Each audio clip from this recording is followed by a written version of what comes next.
What's up, guys? Thank you for tuning in to ICE TV. My name is Philip Price, and I've been hearing a lot of opinions about how much Sucker Punch is charging for the new Ghost of Tsushima's Director's Cut.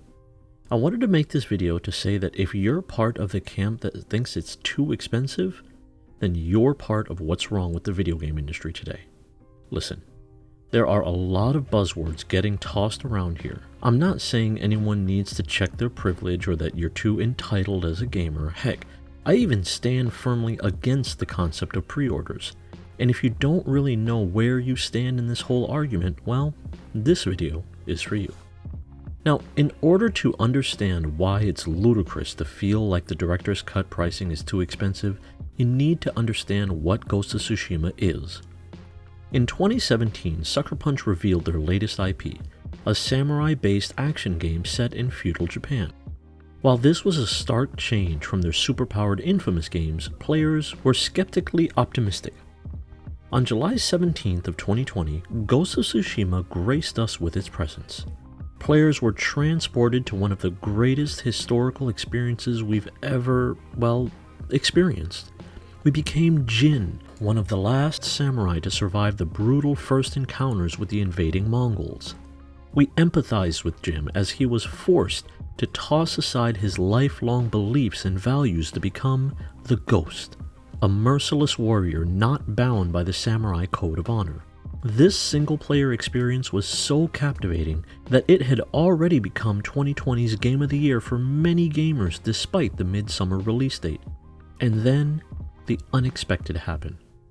On October 16th, just shy of 3 months after the initial release, Sucker Punch gave us Ghost of Tsushima Legends. This online multiplayer co-op mode featured 4 survival stages, 9 different 3-chapter stories, and eventually a 3-part raid. The most incredible part of Legends, it was 100% free. That's right, no microtransactions, no cosmetics or content locked behind a paywall. Every aspect of Ghost of Tsushima Legends is completely free. Fast forward to July 2021. Sucker Punch announces Ghost of Tsushima's Director's Cut. What we know so far is that the Director's Cut will add several PS5 exclusive features such as haptic feedback and Japanese lip syncing. It will also add a new region called Iki Island, where Jin will, quote, get caught up in events with deeply personal stakes that will force him to relive some traumatic moments from his past. Now, this is the confusing part. If you already own Ghost of Tsushima on PS4, the upgrade to the Director's Cut and everything included with it is $19.99. If you were lucky enough to purchase a PS5 and want to upgrade to the PS5 Director's Cut, you're looking at $29.99. If you don't have a PS5 and don't own Ghost of Tsushima, then the PS4 Director's Cut will cost the same as any new PS4 game, $59.99. The same can be said for the PS5 version. If you don't own the base game, Ghost of Tsushima's Director's Cut for the PS5 costs the same as any brand new PS5 game, $69.99. And people are livid over this. I'm not saying we should just hand all of our money over to the devs without first knowing if it's worth it. I am firmly against the concept of pre-ordering, but the price difference between the Director's Cut on PS4 and PS5 is $9.99. That is regardless of if you purchase the game brand new or pay for the upgrade.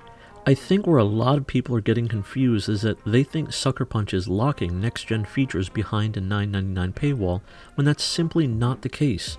There is no PS5 version of Ghost of Tsushima. The game never released on that console. The PS4 version just runs so well on the PS5 that we forget this isn't a native PS5 version of the game. Listen, if you're just not sure if the Director's Cut will be worth the extra cost, that's fine. Personally, I feel like I owe them money on account of how good Legends is.